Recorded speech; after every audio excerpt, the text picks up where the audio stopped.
Alors, je vais essayer d'être plus bref que 1h05 de vidéo cette fois-ci, pour continuer le chapitre 7 de l'Apocalypse, où on disait qu'il fallait parler du sceau. Et en effet, cette partie du sceau, enfin, voilà, elle insiste beaucoup sur le sceau, le sphragis en grec, qui deviendra le sceau du baptême, même chez saint Paul d'ailleurs. Quand on parle du baptême, il nous dira déjà, vous êtes marqué du sceau de l'Esprit Saint. Donc il y a quelque chose à voir avec ça, bien sûr. Si j'essaie de repérer le mot justement sphragis, tiens, je vais regarder ça rapidement.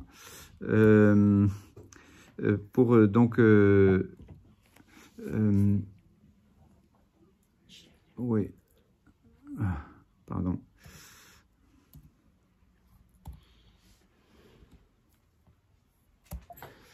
Ok, bon. Donc pour vous dire, enfin pour le regarder plus rapidement, on peut le regarder ici ensemble si vous voulez. Il portait le sceau du Dieu vivant, donc première fois sceau.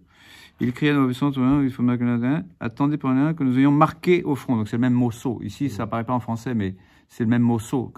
Attendez que nous ayons sigillé au front les serviteurs de notre Dieu, ou sphragidés, si vous voulez, en grec.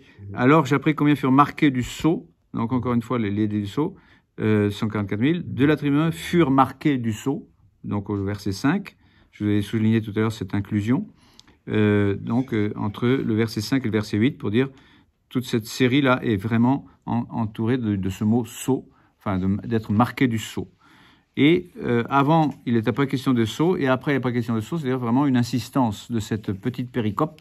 Péricope, c'est-à-dire un petit passage, donc du chapitre 7, du verset 1 au verset 8, là, ce que j'ai appelé la deuxième partie du 6e sceau, eh bien, elle est vraiment concentrée sur cette histoire d'être marqué du sceau, du Dieu vivant. Donc de ce sigillum, ou d'être, on peut dire, toujours au chapitre 7, voilà, au chapitre 7, versets 1 à 8, le sceau, l'idée du sceau. L'idée du sceau du Dieu vivant, c'est-à-dire en relation avec le Christ, puisqu'il s'agit de celui qui vient de l'Orient, là, et qui porte le sceau du Dieu vivant, qui donc se réfère au Christ, celui que le Père a marqué de son sceau. Donc être marqué du sceau, donc ça veut dire un signe d'appartenance, je vous disais, c'était comme on marque les esclaves ou on marque les bêtes, mais on peut dire c'est cette image donc à ses limites, puisque ce serait limitant pour notre liberté, mais c'est aussi une manière de dire pas seulement propriété, mais comme je disais, aussi, donc, vous n'avez pas trouvé la référence, aussi, donc, être sauvé, c'est-à-dire être épargné. Attendez que nous ayons marqué du sceau ces gens-là, afin qu'ils soient épargnés de catastrophes qui vont venir. Donc, il n'y a pas le mot épargnement en français, je ne crois pas, mais le fait d'être épargné, en tout cas. Et ça correspond, en effet, à Ézéchiel 9.4, puisque Ézéchiel 9.4 nous raconte à peu près la même histoire, d'une autre manière. C'est-à-dire que tout ce motif-là d'être marqué du sceau comme une manière d'être épargné par rapport à un autre ensemble, qui lui ne va pas être épargné, par rapport on peut dire, à cette fin du monde là, catastrophique, cette colère de Dieu, ce jugement de Dieu, du chapitre précédent, enfin du début du sceau qui a précédé là. En 9.4, donc, Ézéchiel 9.4, enfin, Ézéchiel 9, hein, on va prendre tout Ézéchiel 9, comme ça sera... Ézéchiel 9.1, donc d'une voix forte, il crie à mes oreilles, ils approchent les fléaux de la ville, chacun son instrument de destruction à la main. Donc on peut dire les vents qui vont être des fléaux aussi, voilà. Et voici que 6 hommes s'avancèrent venant du porche supérieur, chacun avec son instrument pour frapper, donc son instrument de destruction là. Au milieu d'eux, il y avait un homme vêtu de lin, qui portait à la ceinture un écritoire de scribe. Ils entrèrent et s'arrêtèrent devant l'autel de bronze, donc devant dans le temps. La gloire de Dieu, du Dieu d'Israël, s'éleva de sur le chérubin sur lequel elle était, vers le seuil du temple, et il appela l'homme vêtu de lin qui avait une écritoire de scribe à la ceinture, et Yahvé lui dit, parcours la ville, parcours Jérusalem et marque d'une croix, c'est-à-dire marque d'un tau, mais le tau avait une forme de croix. Tau, c'est la lettre T. Mais le lettre T, donc en hébreu, avait la forme d'une croix, en fait. Déjà, à l'époque, il y a comme un message, on peut dire, déjà donné à l'avance. Marque d'une croix au front les hommes qui gémissent et qui pleurent sur toutes les abominations qui se pratiquent au milieu d'elles et qui ne peuvent pas faire grand-chose de plus, mais voilà, qui gémissent et qui pleurent. Je parlais tout à l'heure de la façon de gémir qu'on a sur le fait de vouloir mettre dans la Constitution, ce qui n'a rien à voir avec une Constitution, le droit à l'avortement. Et qui donc, nous gémissons de voir à quel point, on peut dire, la corruption et la descente de l'homme dans le mensonge, parce qu'il sait très bien qu'il est en train de commettre un crime, veut aller dans sa perfection, qui est de dire non, ce crime est un droit. Et plus personne n'a le droit de dire qu'on peut aller contre le droit. Et ça devient un délit d'aller contre un crime, qui devient un droit. Donc on va vers une perversion, vers un sommet, une perfection de perversion, on peut dire, comme dirait la Bible, vers une manière de combler le péché, de mettre un comble au péché, de sorte que Dieu doit déclencher, on peut dire, ce qui va y mettre un terme, quoi. Enfin, c'est comme ça souvent dans la Bible. Donc c'est possible en effet que si on arrive à ce sommet de perversion, de mensonge et de crime, qui vient donc à pervertir le fait que le crime devient un droit, alors on n'a plus de raison de vivre, si vous voulez. On a pour dire, établi à la perfection, pour dire, le germe dont parlait Jean-Paul II quand il parle de la culture de mort qui a semé en elle-même les germes de sa propre destruction. Puisque quand on veut la mort, eh bien, on finit par l'avoir. On la récolte. On la récolte, voilà. Et donc voilà, en tous les cas, nous on gémit, et voilà, ceux qui peuvent pas faire grand-chose d'autre que de gémir, ce qui c'est peut-être pas suffisant, enfin bon, qui gémissent et qui pleurent sur toutes les abominations qui se pratiquent au milieu d'elles. Et j'entendis dire aux autres qui étaient les 6 autres là, donc on peut dire aux autres qui étaient les 4 dans l'Apocalypse ici, les 4 anges là, parcourez la ville et à sa suite et frappez. N'ayez pas un regard de pitié. Donc c'est fini la pitié, maintenant c'est fini la miséricorde, maintenant c'est la justice. N'épargnez pas vieillard, jeune homme, vierge, enfant, femme, tuez et exterminez tout le monde. Donc ça ressemble à la fin du monde, ça aussi. Là c'est la fin de la ville de Jérusalem, dont la gloire de Dieu donc a été rejetée parce que les hommes ont cherché leur propre gloire finalement. Mais quiconque portera la croix au front, ne le touchez pas. Et commencez à partir de mon sanctuaire. Ça, c'est cité par saint Pierre aussi pour dire le jugement de Dieu commence par l'Église. Ils commencèrent donc par les vieillards qui étaient dans le temple, par les anciens, c'est-à-dire par les prêtres. Les vieillards, c'est le mot prêtre aussi, dans la traduction grecque, qui étaient dans le temple, et il leur dit souillez le temple, c'est-à-dire du sang, emplissez le parvis de victimes et sortez. Ils sortirent et frappèrent à travers la ville. Donc c'est pas très drôle comme perspective, mais enfin il se trouve que quand Dieu est fâché, c'est pas qu'il est fâché, on peut dire, d'en dire il y a une limite là. Enfin bon, Dieu est différent de nous, mais il y a un anthropomorphisme, c'est-à-dire une manière de voir les choses comme le verraient les hommes, tel que ça s'exprime ici, qui est dur à accepter, à voir, à comprendre, mais qui est donc enfin, ce que je veux souligner ici, je ne veux pas expliquer la colère de Dieu en soi, mais je vais expliquer le fait qu'il y a des gens qui sont épargnés. Donc c'est ce que nous dit aussi notre texte ici, quand il dit « Attendez, avant de malmener tout là, que nous ayons marqué au front les serviteurs de Dieu. » Donc ici, ceux qui gémissent et qui pleurent sur toutes les abominations, c'est-à-dire toute la révolte de ce monde, nous, j'adapte immédiatement, de la révolte de notre monde contre les 10 commandements, au point d'en faire une perfection, de dire « Tu ne tueras pas ». Maintenant, ça devient un crime de dire tu seras puni du fait d'avoir empêché de tuer. Parce que tu es allé contre un droit constitutionnel, si ça devient constitutionnel, quoi. Donc, c'est vraiment un sommet, on peut dire, de perversion. C'est un sommet de perversion, et donc on peut dire nos chefs sont nos plus grands, on peut dire, malfaiteurs, parce que ils vont provoquer ce qui va nous faire tous, on peut dire, prendre des coups sur la tronche, quoi. Sauf ceux qui seront marqués au front, mais ceux qui seront marqués au front, ils vont quand même prendre. Mais ils vont rester du côté de Dieu. C'est ce qu'il faut essayer de comprendre, c'est que la punition, on peut dire, ou le jugement de Dieu, ou la colère de Dieu tombe sur tout le monde, mais il y a ceux qui disent « Tu es juste, Seigneur, de faire comme ça ». parce que je gémis de voir la perversion, mais je reste adhérent à Dieu, même dans tes desseins, de dire il faut purifier la terre. C'était un passage d'Ézéchiel. Hein, Ézéchiel 9, j'ai lu un peu Ézéchiel 9, voilà. Voilà, donc qui est tout à fait le thème qui est ici, et on peut remonter un peu plus loin dans l'Ancien Testament aussi, et aller même à l'agneau du 10e fléau. Là aussi, il y a des fléaux, il y a 10 fléaux d'Égypte, pour dire, vous allez libérer mon peuple, oui ou non? Pharaon, qui représente le diable, tu vas libérer mon peuple, tu veux pas le faire de gré, bah tu vas le faire de force. Et donc, 10 plaies, donc, qui sont des plaies, qui sont donc des fléaux.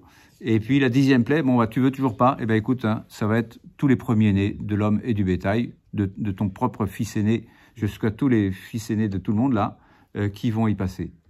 Et l'ange exterminateur va passer, et là où il verra le sang de l'agneau sur le linteau des portes, il passera. La Pâque. Et donc c'est la Pâque du Seigneur, c'est-à-dire l'ange du Seigneur va passer pour exterminer, c'est-à-dire pas pour exterminer, mais pour donc on peut dire tuer tous les premiers-nés, pour la mort de tous les premiers-nés. Donc il y a toutes sortes de symboles, et en particulier donc l'idée que, enfin en tous les cas le fléau, pour dire, et le fléau, puis le fait, donc c'est ce que je veux souligner ici surtout, l'épargnement. Même si c'est un mot qui, je ne crois pas, n'existe, donc le fait qu'il soit épargné par le sang de l'agneau. Donc épargné par le sang de l'agneau, donc c'est tout notre symbole à nous aussi, hein, pour dire, voilà, nous, même si nous prenons des coups, on peut dire comme tout le monde, et qu'il y a la punition de Dieu, on peut dire, elle est la punition globale, parce que nous sommes tous solidaires, on peut dire l'humanité, même celui qui n'a pas péché, prend des coups, comme Dieu, Jésus, qui lui s'est rendu solitaire de tout le péché de l'humanité, solidaire, et ainsi donc il a pris tous les coups sur lui, sans avoir rien fait de mal. Donc c'est pas parce qu'on a fait du mal qu'on prend des coups, et c'est pas parce qu'on n'a pas fait de mal qu'on prend pas de coups. Donc le jugement de Dieu n'est pas, voilà, il faut pas trop l'adapter trop vite à notre mentalité, mais parce qu'il y a une solidarité humaine, hein, qui fait que c'est depuis Adam et Ève, on a le péché originel, c'est comme ça. Donc le jugement de Dieu il nous dépasse un peu, hein, entre solidarité et responsabilité individuelle. Donc c'est Dieu qui sait, voilà. Et nous avons à lui faire confiance. Et donc ce que je voulais souligner, donc cette idée, donc enfin voilà, cette idée donc du fait que de même que le sang de l'agneau nous a épargnés, donc nous sommes marqués d'une croix sur le front. Ça a été vrai donc par notre baptême. Au moment de notre baptême, nous recevons donc un peu de l'huile d'onction du saint crème comme chrismation, comme Christ. Le mot crème vient du mot Christ ici. Donc nous sommes marqués du sceau du Christ, c'est-à-dire du sceau du Dieu vivant au moment de notre baptême, et puis à nouveau à notre confirmation pour recevoir l'Esprit Saint dans l'ordre de la maturité spirituelle. Et donc quoi donc voilà, relier donc le Exode 12, là où il est question donc de enfin 12, je dis ça un peu de mémoire, mais je vais vérifier. 12 c'est la Pâque, hein, mais annonce de la mort des premiers-nés, chapitre 11. Et le fait qu'ils doivent être marqués du sceau, donc c'est aussi au chapitre 12, quoi. Voilà, 10e plaie, c'est au chapitre 12, voilà. Chapitre 12, à partir surtout du verset 29, après avoir expliqué la Pâque, donc comment manger l'agneau, etc. Et voilà, vous mettrez donc de ce sang, et puis donc voilà, pressez-vous de sortir maintenant, départ d'Israël, donc de la libération aussi, donc épargné et libéré. Et puis donc pour Jérusalem, donc du temps d'Ézéchiel, là aussi épargné avec le signe de la croix déjà, donc le même sang de l'agneau, si vous voulez, la croix c'est le sang de l'agneau aussi, hein, pas seulement la croix sur le front, mais la croix tout court, c'est le sang de l'agneau, c'est Jésus qui est l'agneau égorgé, qui est donc la contemplation aussi fondamentale et centrale de l'Apocalypse, comme on l'a vu, l'agneau égorgé et en même temps ressuscité.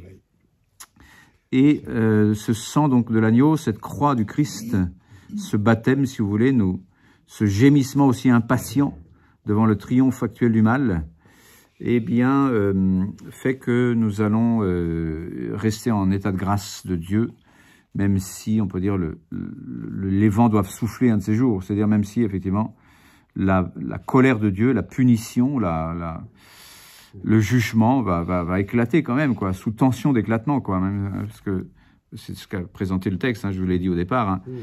Ça y est, c'est la fin du monde. Attendez! Donc, attendez avant qu'éclate la colère, quoi. Et parce que Dieu est magnanime aussi, et il veut que le nombre d'élus soit complet. C'est aussi pour cela, d'ailleurs, que plus il y aura des élus, plus la fin du monde arrivera vite. Et c'est pour ça que Saint Pierre nous dira, vous hâtez le retour du Seigneur du fait que vous êtes des fidèles serviteurs et que vous formez des fidèles serviteurs. Donc il y a des gens qui disent, mais quand est-ce que tu vas frapper Dieu, qui veulent avec impatience dire, ça y est, il est temps que tu sévisses, ne sachant pas à quel point, si Dieu sévit pour tous, il va falloir qu'il sévisse aussi pour nous. C'est-à-dire, de la mesure avec laquelle tu mesures, Dieu va mesurer pour toi. Donc ne demande pas que Dieu sévisse, ne demande pas que Dieu sévisse, parce que Dieu va sévir pour toi, de la mesure avec laquelle tu veux que Dieu sévisse. Donc demande la miséricorde toujours, mais hâte le retour du Seigneur, non pas en demandant qu'il se presse pour le jour de son jugement, mais en suscitant d'autres disciples. C'est-à-dire, plus tu seras bon, et non pas, on peut dire, vindicatif, et énervé, et broyant cherchant dans la haine, quoi. Hein, donc, plus tu es dans la haine, plus le retour du Seigneur sera dans longtemps. Plus tu seras dans la bonté, et plus le retour du Seigneur se rapproche. Ça, c'est un raisonnement qu'on peut faire. Oui, j'avais encore une petite référence, c'est Isaïe 44, 5, c'était un sceau sur la main, enfin c'est un signe, pas sur le front ce coup-ci, mais sur la main, mais ça correspond aussi à l'Apocalypse, puisqu'il en est question assez souvent dans l'Apocalypse, le sceau, ceux qui sont marqués d'un sceau sur le front et sur la main, donc Isaïe 44, 5. Isaïe 44, 5, ça disait quoi? Pourquoi c'était assez intéressant d'aller voir ça quand même, sans trop perdre de temps. Je suis Yahvé, il n'y en a pas d'autre. Moi, non, c'est verset 5, chapitre 45. Celui-ci dira, je suis à Yahvé, et cet autre se réclamera du nom de Jacob. Celui-là écrira sur sa main à Yahvé, et on lui donnera le nom d'Israël. Bon, dans le contexte, je n'ai pas révisé. Mais voilà, pour dire signe sur la main, pour dire tu es à Yahvé, tu appartiens à Yahvé. Il y a beaucoup de chrétiens d'Orient qui ont mis une croix tatouée sur leur poignet, là, comme pour dire sur notre main, quoi, sur notre agir, chez les Coptes, là, pour dire à Yahvé, enfin au Christ, Seigneur Jésus.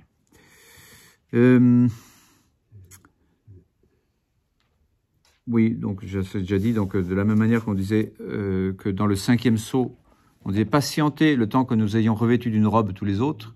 Là aussi, attendez le temps que nous ayons marqué au front tous les autres. C'est-à-dire le baptême, puisque robe c'est baptismale, et signe sur le front aussi au baptême. D'où le fait que saint Paul, dans 2 Corinthiens 2, je ne sais plus combien, nous dise que ce sceau, c'est celui du baptême. Je vais peut-être prendre le temps de vous lire ça, même s'il nous parle du sceau de l'Esprit Saint.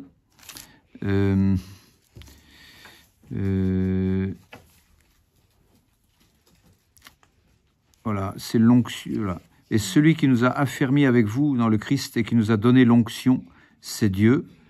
Lui qui nous a aussi marqués d'un sceau et a mis dans nos cœurs les arts de l'esprit. C'est-à-dire les premières œuvres, le déjà, on peut dire, de l'esprit est déjà en nous. Le déjà, il n'est pas encore, là, il appelle ça les arts, c'est-à-dire les premières avances, le premier goût, si vous voulez. Donc ça, c'est 2 Corinthiens, chapitre 1, versets 21 et 22. Donc il nous a marqué du sceau. Et je regarde la note de la BJ, là. Oui, le baptême et la confirmation. Tout ça dans un contexte trinitaire, comme il dit ici. Le sceau de la grâce dans la liberté. Il se trouve que ce sceau, donc il en est question aussi, je cite pas, mais dans le catéchisme de l'Église catholique, au paragraphe 1295, on nous dit que ce sceau, c'est tout ce par quoi nous sommes marqués par la grâce de Dieu, dans les sacrements, pas seulement le baptême, et donc marqués, on peut dire, dans notre être et dans notre agir, et dans nos pensées, dans nos pensées, ou notre intellect, le front, si vous voulez, ou nos paroles aussi, et puis dans notre main, c'est-à-dire dans notre agir. Tout ce par quoi nous respectons la vie de la grâce, dont nous avons été marqués par les sacrements. Ce par quoi nous appartenons à notre Maître. Comme Jésus dit, j'ai évoqué tout à l'heure, « Mon choix vous a tiré du monde ». Jean 15, 19. Nous sommes tirés du monde et nous appartenons au monde de Dieu, même si nous sommes encore sur terre. Donc c'est en ce sens-là, nous sommes déjà célestes. Et donc Saint Paul nous dira aux Colossiens 1,13 par exemple, nous avons été arrachés à l'emprise des ténèbres, on peut dire arrachés au monde au sens d'être mondain. Je ne te prie pas de les retirer de ce monde, mais quand même nous sommes déjà arrachés à ce monde au sens ténébreux, quoi, à l'empire des ténèbres ou au prince de ce monde. Jésus l'appelle comme ça, le diable. Hein. Colossiens 1, 13 dit ceci, « Il nous a en effet arrachés à l'empire des ténèbres et nous a transférés dans le royaume de son Fils bien-aimé. » Donc, cette manière d'avoir été arraché à un monde et transféré dans un autre monde, qui est déjà le monde dans lequel nous sommes, mais qui, tout en étant encore dans ce monde, quoi. Sans n'être plus de ce monde. Donc il y a tout un jeu de mots, il y a toute une formule que l'on redit souvent. Nous sommes dans ce monde, mais nous ne sommes plus de ce monde. Puisque nous avons été arrachés de ce monde, de l'empire des ténèbres et du prince de ce monde, pour appartenir à Jésus qui nous dit, oui, mon choix vous a tiré du monde, vous a tiré hors de ce monde. Donc, tout en étant dans ce monde, nous sommes hors de ce monde, c'est-à-dire nous sommes habitants des cieux. C'est ce que dit, pour revenir à l'Apocalypse, donc on avait vu ça à propos des rois de la terre, là. Hein. On avait insisté sur le fait qu'il y a les rois de la terre, c'est que la terre, ils pensent que la terre résonne qu'en terrestre. Et en Apocalypse 12, on vous fait cette distinction pour dire qui n'est pas, on peut dire, dans la liturgie, puisque dans la liturgie on s'arrête juste avant, mais au chapitre 12, verset 12, « Soyez donc dans la joie, vous, les cieux et leurs habitants. Malheur à vous, la terre et la mer, car le diable est descendu chez vous, frémissant de colère et sachant que ses jours sont comptés. Se voyant rejeté sur la terre, le dragon donc poursuit la femme, donc à la fois l'Église et à la fois la Vierge Marie, mais pour dire, voilà, il y a ceux qui sont les cieux et leurs habitants. Nous, pourquoi? Parce que nous sommes dans ce monde, mais nous sommes déjà des citoyens du ciel. Saint Paul le redira souvent aussi. Et donc ici, on peut dire cette distinction qu'on a un peu de mal à se dire, bah attends, si c'est « soyez dans la joie, vous les cieux, leurs habitants », bah, ça veut dire les saints là-haut au ciel. Non, vous les habitants des cieux, c'est-à-dire vous qui êtes dans la grâce de Dieu déjà sur terre. La grâce étant le début de la gloire. La grâce sur terre est dans déjà la vie du ciel que l'on commence déjà sur terre. Donc on est déjà habitants des cieux. Un infléchissement facile et fréquent est de considérer que du moment que nous sommes marqués, nous sommes parqués. Elle est bonne. C'est-à-dire comme le bétail. C'est-à-dire que du moment que nous avons notre nom dans le registre du baptême, eh bien nous sommes enregistrés et donc ça y est, on est officiellement, c'est marqué, c'est parqué. Et donc nous sommes des brebis du Seigneur et donc c'est bon. Non, nous avons un chemin à faire sur terre où effectivement il va falloir correspondre à cette marque que nous avons reçue, dont saint Paul nous a parlé dans cette deuxième aux Corinthiens au chapitre 1, verset 12, là, ou je ne sais plus combien. C'était verset 22, je crois. 21-22. Donc,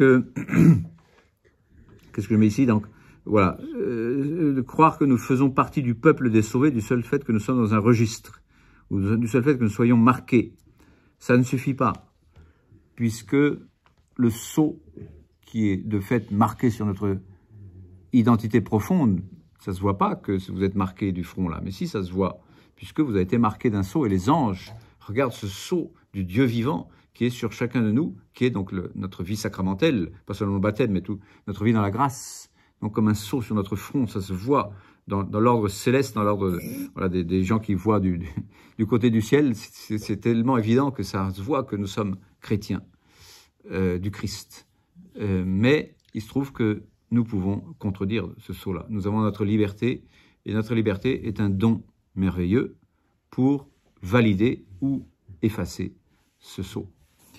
Et ça, c'est un peu ce que je dis ici, même si c'est pas très souligné ici, je vais faire des liens avec le texte, mais les gens qui, baptisés, ayant signé un registre, qui se considèrent comme enregistrés et que cela suffit, sont donc gravement, on peut dire, dans un danger pour leur christianisme, pour leur vie éternelle. Donc, hein. Le sceau, c'est notre volonté qui va l'incruster ou l'effacer, on peut dire. Et ça, il faut en tenir compte ici, parce qu'on a vraiment l'impression que c'est, voilà, je marque arbitrairement celui-ci, et celui-là, il n'est pas marqué, tant pis pour lui. Non, il faut faire le retour un peu inverse, c'est-à-dire, attends, et notre liberté là-dedans. Notre liberté, elle est fondamentale, et donc notre volonté. Si je me réfère aussi à un passage de l'Apocalypse, au chapitre 2, verset 2 et verset 9, vous avez cette idée-là aussi à propos des Juifs. Parce que les Juifs ont toujours cette mentalité de dire, du moment que nous sommes de la race d'Abraham et de sa descendance, et nous pouvons remonter, pour dire, par nos archives familiales jusqu'à Abraham, du moment que nous sommes matériellement descendants d'Abraham, nous sommes déjà du peuple élu, et nous sommes déjà quoi? Qu'est-ce qui vous différencie du fait d'appartenir à Dieu ou pas à Dieu? Ce sera le fait d'obéir au commandement et finalement d'obéir à la foi. Mais ça, donc, c'est un autre sujet, mais en tous les cas, ce n'est pas le fait d'être né juif qui vous rend déjà des sauvés. C'est ce que dira Saint Jean-Baptiste, avant Saint Paul, et même Jésus, et avant les apôtres, pour dire Dieu peut faire surgir des enfants à Abraham, des pierres que voici. Et arrêtez de dire que vous êtes fils d'Abraham et que ça suffit pour être sauvé. Faites des œuvres qui correspondent à Abraham et des œuvres qui correspondent véritablement à être conversion. Et ne dites pas, ça y est, on est fils d'Abraham, ça suffira. Donc, et donc c'est ce que dit ici Apocalypse 2, et 2,9, si je m'ai bien noté, oui. Tu ne peux souffrir les méchants, tu as mis à l'épreuve ceux qui usurpent le titre d'apôtre, et tu les as trouvés menteurs. Ça, c'est pour les apôtres. C'est pas parce que tu as le titre d'apôtre, c'est pas parce que tu as le titre de prêtre, c'est pas parce que tu as l'habit du moine que tu vas être moine. Donc l'habit ne fait pas le moine, c'est ce qu'on dit. Hein. Bon, il y contribue, je suis bien placé pour le savoir, mais ça ne le fait pas non plus, je suis bien placé pour le savoir aussi. Donc tu les as trouvés menteurs. Donc tu peux avoir toutes les apparences, non seulement de chrétiens, mais même d'apôtres, et donc de chefs chez les chrétiens, et tu peux être un imposteur, un épouvantable hypocrite. Donc on verra ça au ciel. Et un peu au verset 9, donc c'est pareil pour les Juifs, c'est ça que j'avais introduit. Tu es riche, hein, et les diffamations de ceux qui usurpent le titre de Juif. Une synagogue de Satan, plutôt. Donc, pour dire, ça ne suffit pas on peut usurper le titre de Juif, on peut usurper le titre d'apôtre, on peut usurper le titre de chrétien, et donc avoir tous les aspects extérieurs, mais rien à l'intérieur. Donc on le sait très bien, hein, ça, qu'on peut tout à fait tricher sur les apparences, quoi. Hein, c'est très facile d'avoir les apparences, mais pas la réalité. Ah oui, je mets ici, oui, quitter l'habit de noces aussi.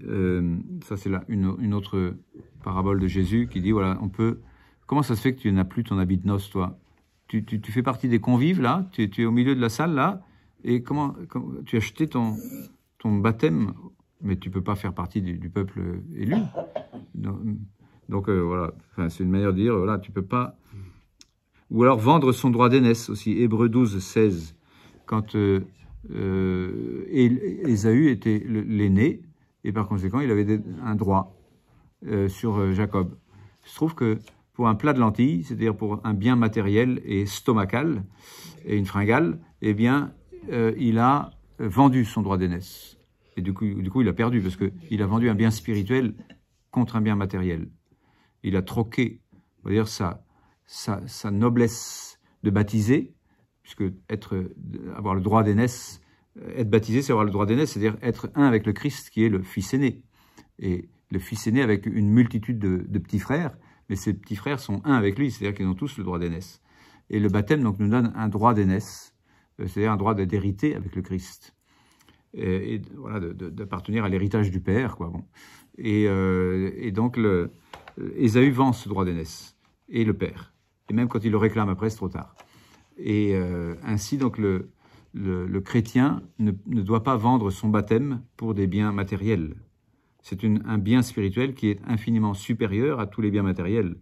Donc, ne vends pas ton droit d'aînesse pour des avantages matériels. Donc, c'est vrai que ça peut porter à de durs sacrifices aujourd'hui, comme de tout temps, donc du martyr.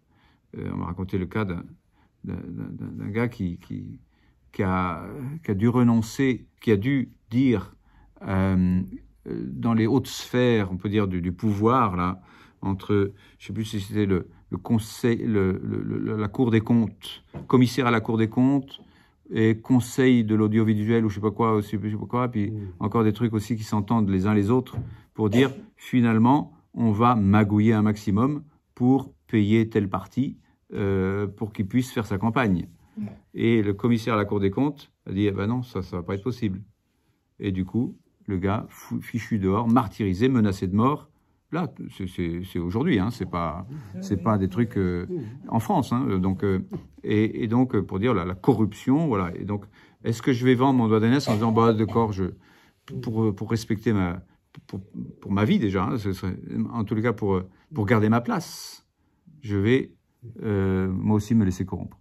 Donc c'est aujourd'hui partout tout le temps. Je veux dire, quand on ne veut pas participer à la culture de mort et quand on est dans le monde de la santé, la corde est raide, hein, pour pas céder et dire voilà, je préfère perdre mon boulot. Là, ce que on peut dire contre le totalitarisme qui nous a envahi incroyablement avec le vaccin, le Covid, tout ça. C'est-à-dire, je préfère perdre mon boulot que de entrer dans un totalitarisme faux à ce point-là, quoi, et dominateur et complètement, on peut dire, agencé par je ne sais quel but.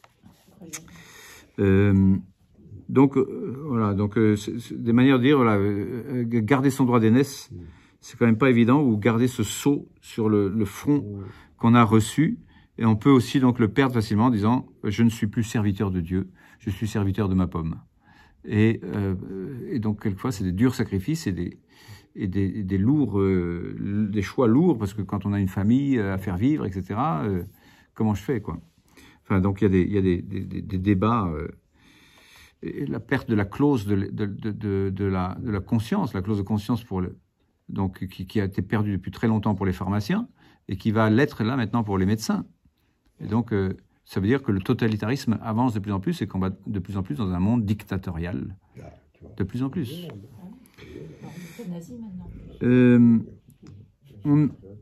Et donc oui, la culture de mort, donc qui devient un totalitarisme. Tentaculaire. Oui. Bref, donc on peut en effet dans ce monde finalement se dire bon bah on va se laisser mondaniser avec le monde. Après tout, tout ça. Non, les biens spirituels doivent être respectés à grand prix.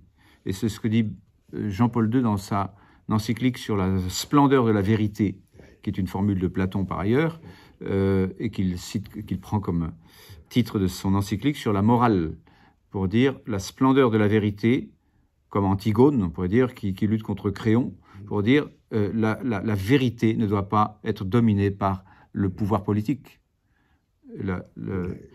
Et donc c'est un débat permanent, quoi, dans lequel on peut être assez facilement. Là, je ne sais plus pourquoi je cite Exode 13, 9 et 16 pour dire comment s'en sortir peut-être, puisque Exode 13, donc c'est de la libération, après Exode 12. mais à condition donc de rester des fidèles serviteurs. Et alors on nous dit donc Exode 13, 9 et 16, « Ce sera pour toi un signe sur ta main, un mémorial sur ton front, afin que la loi de Yahvé soit toujours dans ta bouche et que c'est à main forte que Yahvé t'a fait sortir d'Égypte. » Donc c'est, et 16, c'est-à-dire la même chose. « Ce sera pour toi un signe sur ta main, un bandeau sur ton front, car c'est par la force de sa main que Yahvé vous a fait sortir d'Égypte. » Autrement dit, le signe de la libération. Tout à l'heure, il y avait le signe de l'agneau, là, mais un autre signe est donné aussi au chapitre 13 pour dire tu dois garder ce signe que tu as été libéré de l'esclavage d'Égypte par le sang de l'agneau, mais tu dois le marquer sur ton front, sur ta main, c'est-à-dire dans ta pensée et dans ton agir. C'est-à-dire... oui, je dis, on voit la marque de notre libération de l'esclavage du pharaon, c'est-à-dire du démon, et c'est pour que nous soyons vraiment libres que le Christ nous a libérés, et donc c'est vraiment donc notre volonté d'appartenir au Christ que nous maintenons et que nous incisons, que nous validons, pour dire, par notre vie tout entière sur notre front. Donc pour dire, c'est pas seulement être marqué puis c'est bon, comme j'ai dit là, c'est vraiment choisir de se laisser marquer, d'appartenir à Dieu et à sa morale et à sa justice, à sa vérité, à la vérité, plutôt que de céder au mal, quoi, et de céder à la corruption, céder à la compromission avec le mal. Donc, ce qui, encore une fois, suppose quelquefois donc des débats de conscience et des débats cornéliens pour dire qu'est-ce que je fais là. Et c'est pour ça aussi qu'il faut prier le Seigneur pour que l'Esprit Saint nous dise quoi faire. Un autre petit paragraphe pour... non, il est déjà midi moins 5, je dois aller déposer le Saint-Sacrement. Donc je vais m'arrêter là aujourd'hui. Donc mon paragraphe s'intitulait « La grâce qui est authentifiée en gloire ». C'est-à-dire la grâce est le commencement de la gloire, c'est la grâce du fait d'être déjà marqué par les sacrements, nous fait déjà être des habitants des cieux. Mais je l'avais déjà dit. Voilà, donc à la prochaine fois. Merci à vous. Merci beaucoup.